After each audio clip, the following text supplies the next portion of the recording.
welcome to the closing beat, everybody. Happy Wednesday. How you doing today? You have a good day? All is good? I do need a haircut, don't I? It's getting about that time. I'll take care of that in this long weekend for you, because this weekend is, we've got Labor Day coming up, right? What do they say? Sell in May and go away until Labor Day. And that's coming up here. So we will be closed on Monday, of course. And I guess we're preparing for a hurricane. Got a hurricane headed this way towards Florida. Nothing we can't handle. This is just a quick show that we do. Lighthearted, fun show to talk about the stock markets. Just go over the good, the bad, and the ugly for the day. We're also playing a game. I mention it every day. Guess the Dow. You could play, for now, we're going to carry it through the summertime. But you could take a guess. We'll send you a $100 gift card if you are the closest to guess without going over. We announce the winner every Friday. Last week's winner, Lindy B, decided to have the gift card sent to her, so they're on their way. If you're one of our customers, we'll credit your account. We're financial advisors, but we like to keep an eye on the market. I like to share interesting stats, try to keep you updated on what's going on. Not that you necessarily do something with it day by day unless you're an active trader. I'm going to try to include a little more of that in here for you guys now that I've cleared the air a little bit on what I can say and what I can't say. Also, by the way, if you happen to just email us out of the blue and say, hey, will you take a look at my 401k, or will you help me guide through my investments? Not allowed to. Sorry, can't do that. We can do it for clients. We can go through everything that you have, but get in a lot of trouble if we happen to give specific advice to people that we have no idea who you are. So not allowed to do that. All right, let's talk about the stock market today. We got 26035 on the Dow. That's 257 points. You got the S&P up 18 and 29 on the NASDAQ. We call this a head-turning rally. You know why? Not because you saw something nice and you go, wow, look at the markets. Hey, his lights are green back there. That means we had a good day in the market. No, not because of that. It's called a head-turning rally because you see the market and you go, oh, all looks good. I thought we were scared for a while there. Dustin was all negative and everything. So all looks good. Great. I'll just turn my head and look this way. And right about the time you look away, you turn back and we're done, right? It's called a head-turning rally because you turn away. It's sort of a joke that goes back, well, I didn't invent that. That goes way back, actually. And today is exactly what the markets felt like. I'll go through a few things that kind of show, like, why would I say a head-turning rally versus something that's very positive that happened today? Still very much sticking with the word deterioration as an underlying market theme. What's going on with the broad-based markets? That's what I'm sticking with there. Hey, China talk's going to continue next month, so that's good news. That helped get the markets off to a good start overnight. You have the 30-year, we talked about this yesterday, the 30-year bond trading lower than the overall yield of the S&P 500. To be exact, I looked, where did I put that number? There is exactly half of the S&P 500. So if you go into the S&P 500 and you say, all right, well, let's see all the 505 stocks that are in there. Exactly half of them now have a higher yield than 30-year bonds. So would you rather wait 30 years and get paid the whatever it is, 1.94% annually, or would you rather go in the S&P and take risk? That's the dilemma that the retirees are being forced into. That's the dilemma that the target date funds are getting forced back into. Remember, I gave them a hard time about a year back saying they're taking too much risk. It's not their fault. They just have to take more risk because the bonds aren't paying anything. If you look at the TLT, it did start pulling back a little bit today off the highs, but in general, there's your long-term bonds there. Well, we could actually go. Let's go to the 30-year. There you go.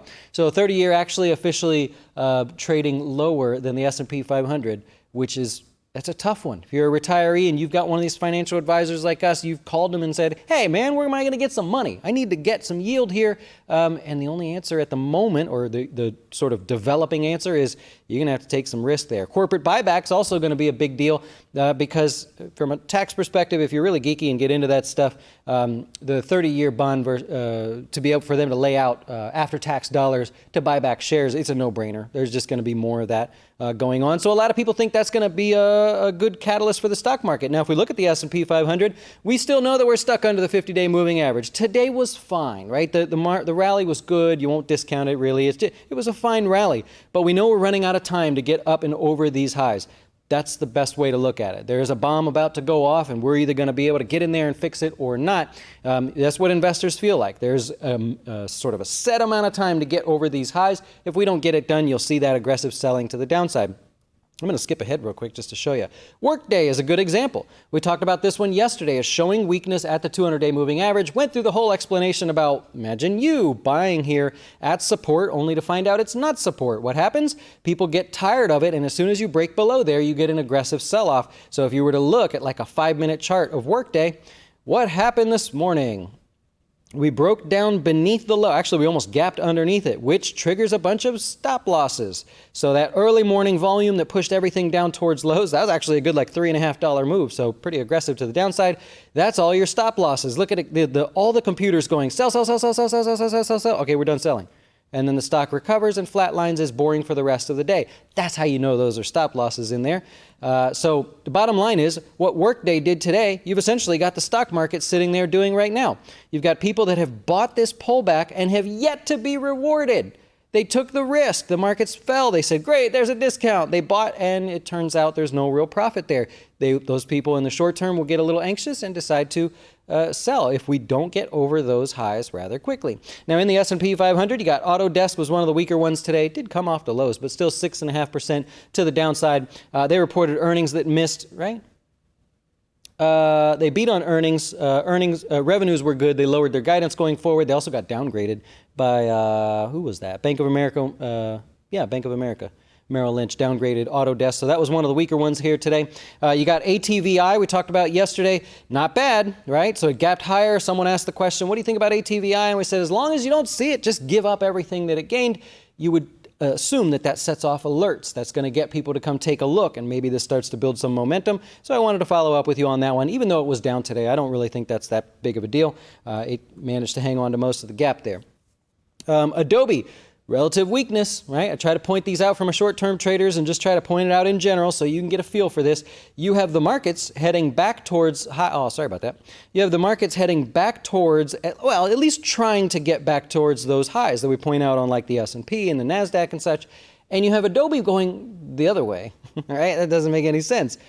Pretty soon I'm hoping to be able to change these charts and just be able to show you, when I want to overlap stuff and just show that. We'll see what happens. But anyways, you got Adobe moving back down towards these lows. The markets were mostly strong today. Everything was pretty good. You had some tech names that were weak. But in general, everything's looking pretty good, right?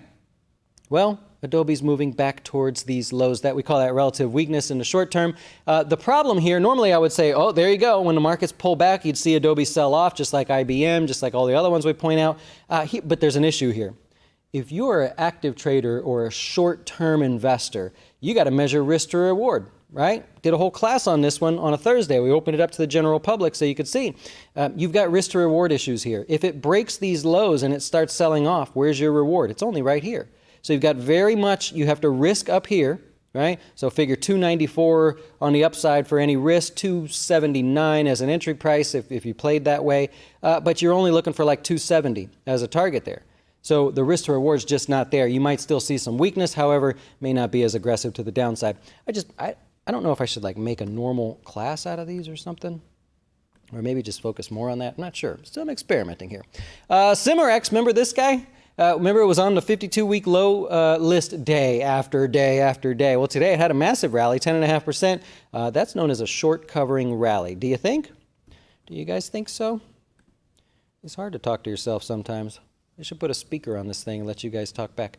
The Dow, all right, so the Dow, we got the same picture going on here, right? Same weakness, same below technical resistance. We have that to deal with. We're not dealing with it. The markets just won't do it. Today's rally was good. I'll accept it and everything. But like I said, it's got that feeling when you turn the other way, things get a little bit weak right before you know it. Inside the Dow, you got UNH. Anybody play those 210 puts there? They lost literally half their value overnight. I don't know if I'm allowed to spend a lot of time on that, but that was a pretty good one. Verizon moving over to the highs here. This was choppy. We talked about this being a little bit messy there. A little bit of follow through. That's a dividend stock a lot of people like, and so it's nice to see that finally wake up and maybe try to get something started to the upside here. I honestly have no idea. I wanted to point out a technical pattern.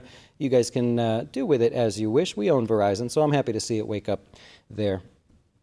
We did Workday. We talked about those stop losses. That's really all that happened today. People giving up on a position that just didn't work out. They didn't all work out. A lot of people know that. You got to take a loss every now and then.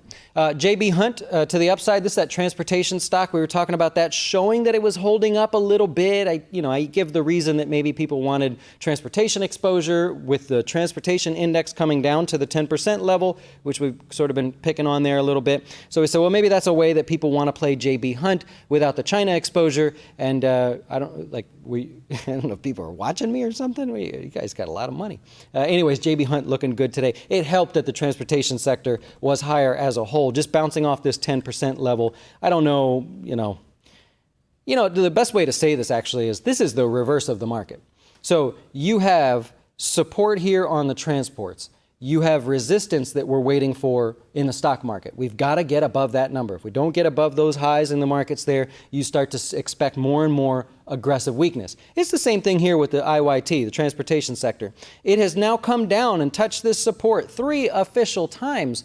You want to see it hold. It better hold right there, otherwise you expect to see more aggressive selling to the downside there. So just pointing that out. I don't know that that's anything interesting to you. All right, the 10 to 2 year is definitely still inverted there. We're going to actually make that our class tomorrow night for our customers. We're going to go into a really visual way to show the inverted yield curve, and we'll also put in the 3-month and stuff in there as well. We're going to study that against recessions briefly. Be a short class. I won't bore you to death. Bring a glass of wine. Come have a glass of wine. We call it Wine and Wealth. It's on Thursday nights for our clients. And just come have a drink with me. I always keep the cup close, see? So I'm ready to go. But Thursday nights, tomorrow night, what we're going to do is cover the inversion and then recessions. We're going to look back and just show visually, instead of looking at the red on the screen, we're going to actually show the last time it happened, the time before that, the time before that, what actually happens performance-wise with the market. So that's going to be our focus on the class there, and we'll teach a little bit about how those yield curves, or how the yield curve is, what it actually means, really. Just go through all that. All right, sector-wise, retail had a decent rally. We only focus in on retail at the moment because retail is going through their earnings season. So I saw after hours here, a lot of names doing well, and there are a bunch of names tomorrow for earnings in the retail sector, so don't give up on that space just yet. It's a tough area to be invested in, but they're getting a lot of attention today. XRT up 2.6%. That's I got to say it exactly because someone will give me a hard time, but it's called a modified equal weighted ETF. It basically just means it's an equal weighted ETF. They spread evenly across the sector in terms of their allocation, but they have the option of going a little bit heavier in different areas. I'm talking a fraction of a percent. So it's basically just equally weighted ETF. So that's that one there. Let's go briefly through the new highs and lows. One of the things I want to point out here, you've got only 12 new 52-week highs today. Weren't there 29 yesterday? There were 29 yesterday, and I recall saying like 17 of the 29 or 19 of the 29 were utilities and REITs, right? Okay, we got 12 new highs today. So that's already less, but the markets were going higher instead of lower. So that's not good. That's a little sign of deterioration. That's why I rattle these things off every day, right? Today, we have no REITs and only 4 utilities, right? So that area is clear, without even looking at the charts, that area is clearly starting to pull back. It's starting to take a little bit of a break, right? Doesn't mean that it's going to crash or anything. You know what I'm saying. It had a great run. It's taking a little bit of a break. You have 4 utilities and you have no REITs. What happens if those areas stop supporting the overall markets, right? For now, you could say, well, people took some profits over there and they put it into the broad market, the tech stocks and everything that did well today. Well, that argument flies for today, but let's keep that in mind. That's a real possibility. Otherwise, if I go back to the charts here, you got Coca-Cola, new highs again, consumer staples driven there. You got Hershey, kind of interesting. Hershey bought 1 bars today. I like those 1 bars. Well, I don't know if they're called anything else. It just says 1 on it. Cinnamon roll. Put that thing in the microwave for 3.5 seconds. You got to time it, right? You got to wait 3 and then you go, right? And press the button. Oh my God, those are so good. Anyways, they were bought by Hershey, so maybe they'll get a little sweeter. Also, you had Costco back in the news today. Costco limited their, so yesterday they opened a store in China and it was just bombarded. There were so many people there, they had to close it. Today they put a limit on how many people can go into the store before they actually close it, so they're working it out. They're doing well, you know. Target moving to highs as well after earnings there, just a little bit of a break. Stocks do that, remember. They have a big move, go too far too fast, they take a little break and then start moving again. In my opinion, it hasn't rested long enough, but that's my opinion. Unfortunately, you have 39 new lows. That's more than yesterday. You have 39 new lows and 7 sectors represented in the new low list. So that continues. Notice the trend from yesterday. There are 7 sectors that are representing that area out of all 39. It's not that one area had a bad day because something happened in China. It's not an area that had a bad day because retail had earnings and something was bad. It is a broad-based weakening of the overall market there, which makes me come here every day and say, we're running out of time. We're running out of time. We've got to get up over those highs, or people are, you can see, they're taking risk off every day. They're taking a little off, little off, little off. Not good. Anyways, let's cover it up here with a few other things for you. Deutsche Bank says JetBlue is their official, they're calling a catalyst call. They're saying, anyways, Deutsche Bank is saying buy JetBlue here. It's fallen 15% just in the last few weeks. They're saying that that's a discount. Oh, it has? Wow, that is a discount. I didn't look at it. Well, that's an aggressive move. So over the last few weeks, it's fallen 15%, and Deutsche Bank says that is an absolute steal. Got to buy it. It's called a catalyst call. I've never heard them say that, so they're basically just saying go buy the stock. Anyways, you know who Michael Burry is? He's the Big Short guy. Had a movie made after him and everything. He's saying that there's a bubble in passive investing and passive investors are about to give up on the whole passive investing idea. And I don't know. I think you're early to the call on that one. I think a lot of people like their passive investing. The problem is these ETFs are getting active inside of them and they're getting cheaper. So you are a passive investor in a sense where you're like, I'm going to buy the index fund and just hope for the best. I'm going to prove that wrong with actual data with you. But now these ETFs are saying, hey, you can now have active, tax-efficient, low-cost or no-cost strategies. So all you have to do is passively invest in these active strategies, and they've now got a little history and performance to show off their stuff. Add to that, they're trying to get a rule changed where you actually can't see what's inside of them for the same length of time as mutual funds because they're all getting ripped off. Anyway, side topic. I think he's a little early to the call, but we'll see. Peloton, they're filing for an IPO. Do you care? Do you care about Peloton? Let me just look at this real quick. Peloton is unfortunately another company coming public here that loses money. I don't remember their ticker symbol. Oh, PTON is going to be the ticker symbol. They lose money. They're, as of now, a growing company, and a lot of people really focus on the subscription side of things, which is 52% of their business, meaning they sell the bike. They sell the bike, they've got subscriptions, they've got other ways they make money, but apparently paying royalties on the songs that they play are not one of the things in there. Anyways, let's keep them out here.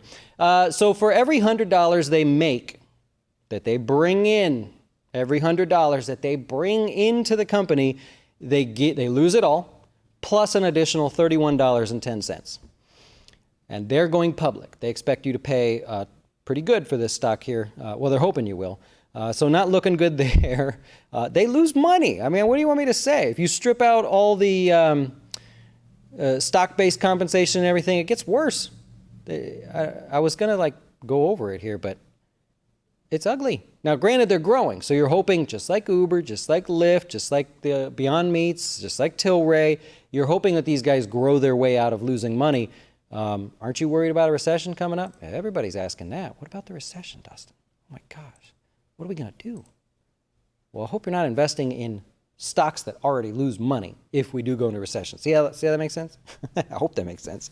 Anyways, I'll take your questions, comments, or complaints here in just a second because I'm sure I messed something up today. Feels like one of those days where I messed something up. Tomorrow, you've got earnings coming out from Abercrombie & Fitch. They're expected to lose 52 cents. Best Buy expected to make 99 cents. Burlington Coat Factories, I thought they went already. $1.14 is what they're expected to make. Dollar General, Dollar Tree coming out same day. You've also got Dell reporting earnings.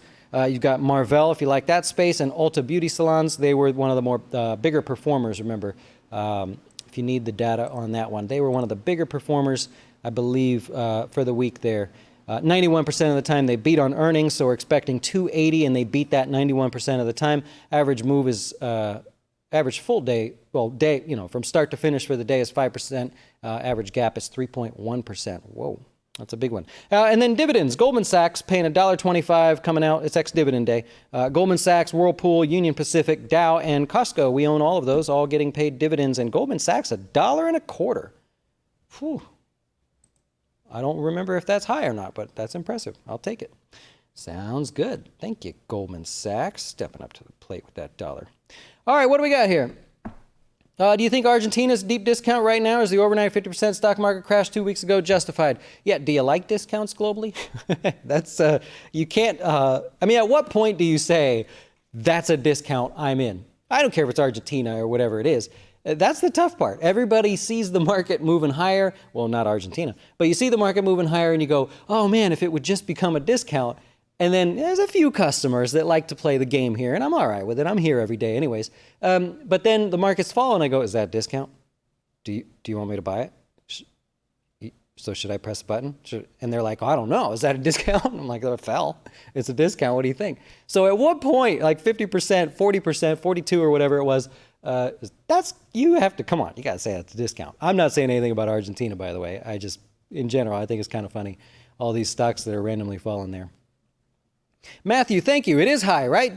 Goldman Sachs $1.25. It stuck out, for whatever reason, it stuck out to me as that was high. By the way, if you saw the one from the other day, the video where we compared the idea of investing in different funds versus gold, the Wellington Fund data, that was wrong. I knew there was something wrong about that. I knew they weren't that bad. I'm gonna have to update that. I want to keep doing that because that did come that was officially wrong. I want to fix it. Yeah. So that's that one there. Any news behind today's rally? No, it's a slow news day, no real economic news. You got a lot of economic news coming up tomorrow. GDP, wholesale inventories, initial claims, continuing claims, pending home sales, and PCE, if you follow that sort of thing. Very quiet day today. CNBC article says high net worth spenders are slowing. What are your thoughts? Good for them. Yeah, I telling customers all day long, they go, I'm saving enough in my Roth. My 401k is loaded up. You fixed that for me. You did this. Everything's set up, but I still want to invest more. What do I do? And I go, just save your money. Just go ahead and save your money. It seems like a sacrifice now, but if you save your money, if things really do get discounted, don't you want to buy stuff like the things that you want, whether it's a house or upgrade the car or whatever? Don't upgrade it now. Why would you upgrade it now? So all my high net worth customers are thinking the same thing. They beat me to the punch to say, we see the economy here, we're just going to hold off. Everything's good. We're happy with the investments. Everything's dialed in. We're saving what we're supposed to. Now we're just going to save some money because when the markets fall, we're going to pounce. When the economy falls, we're going to pounce. Go buy a business, start a business, whatever it is, they're going to be ready to go. So I like the idea of just saving some money for a while there. What do you think of Salesforce.com's quiet up here at the highs? I mean, the earnings, that was great to see that sort of excitement there, but it's quiet at the highs. You got overhead resistance there in the form of a really sort of shallow downtrend. So I would say overall strong hanging in there. If I owned it, I wouldn't. I mean, I do own it. We do own it in our funds here. I wouldn't be worried at all. What in numbers chart sticks out to you regarding Micron? Numbers? I'm not sure what that question is. Meaning maybe just looking at the chart, what sticks out? 50-day moving average. If you happen to be looking at that, it's the 50-day moving average. It held today. It was strong today. We didn't look at the semis together, but semiconductors were, well, they're still holding in there. Semiconductors are waiting on that uptrend line. I think MU stood out a little bit today, holding the 50-day, technically. Yeah, that's all I got. More about the intraday trading. Yeah, it's a bit of a passion of mine. I'm trying to stay out of trouble. You mentioned IBM looked weak technically. Looks like it tried to reverse past few days. Possible head fake. Oh, IBM. Yeah, did we not look at that one today? The days are all blending together there. So IBM. Well, you got the Dow in general participating there, having a good day. In general, though, that one's still weak. You can't, I wish I could put the chart together to show IBM and the Dow. I want to show them right on the same thing. In general, just had a good day, but overall, definitely relatively weak. Any rally, any bounce back you'd expect to be met with selling. Think of the mindset there. The stock sold off more aggressively. We all know it's weak. We can look at it. When it bounces, all those people that bought that dip, they're coming closer to their break even or maybe a small profit or a smaller loss. That emotion as we go back up there causes them to say, well, let me sell off half of it. It's only a small loss. I'm just thankful that it bounced. That adds to the pressure on the downside. Then you've got the other side of the fence where people are going, I think it's going lower, and they're going to short or bet on it going lower even more. So you're going to have some pressure there to the upside. Yep. Yep. What's the most bullish month of the year? We've covered that. Every month when I do the update for customers, I always put this one chart, and I always put this chart in there that shows if you had to invest $100 only 1 month out of every year, meaning if you had to pick a month like February, right? And that's all you could do was put $100 in. Then you had to wait another year and put $100 in February. And for the rest of your life, you only chose February. Which would be the best month out of the year? I always show where we land because I want people to see, do we expect, and this goes back through the lifespan of the Dow, right? We're going back all the way. So it's not like a clear, there isn't like a clear one that sticks out. There are a few months though that stick out there. You would think it's December. Last year sort of ruined that stat for December.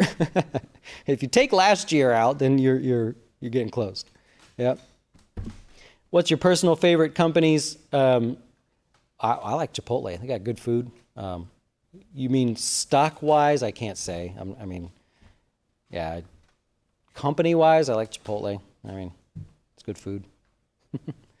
Disney. I love Disney. Yeah, I'm hoping to go to Disney here soon. Does Disney look relatively strong but vulnerable?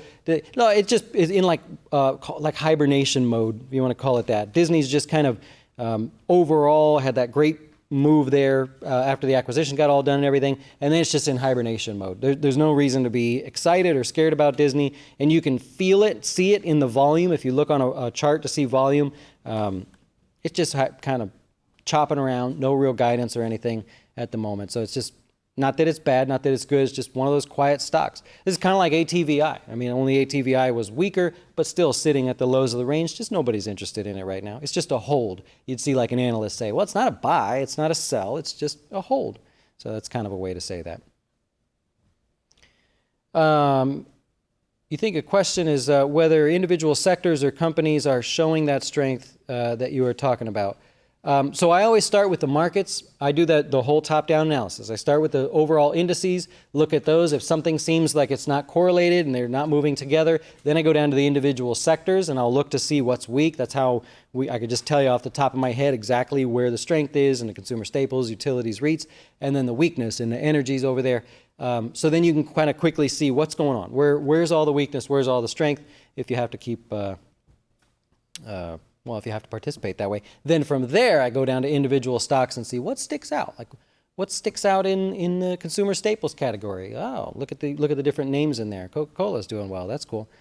I just like staying organized like that.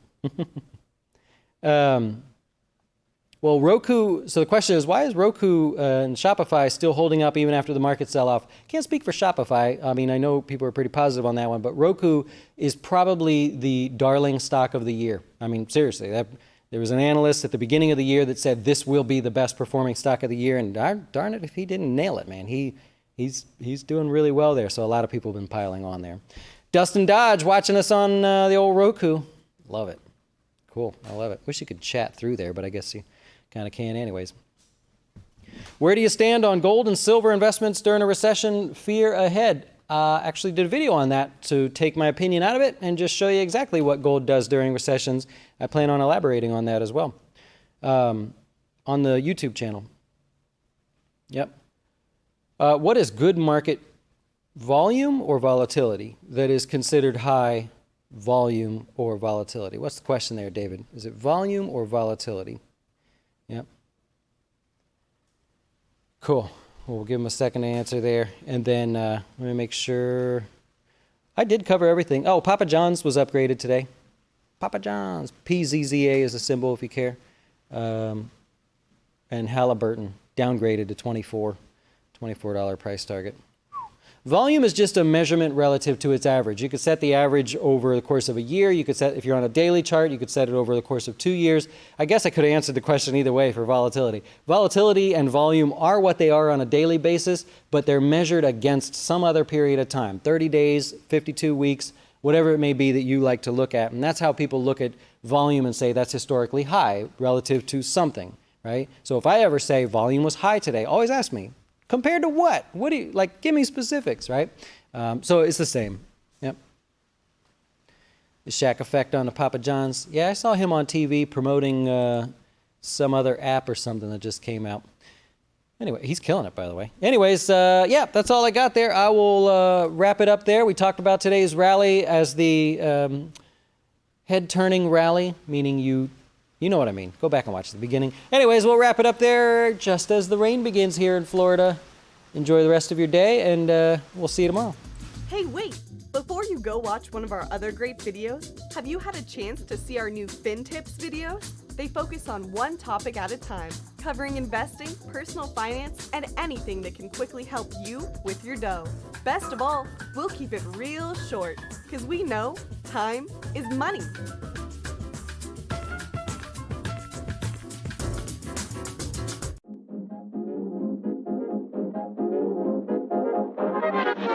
Why should you choose Jazz Wealth as your retirement or long-term investing service?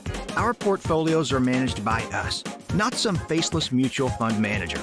Our private classes will teach you everything about investing and getting your dough straight. Best of all, our fiduciary standard means your best interest comes before ours.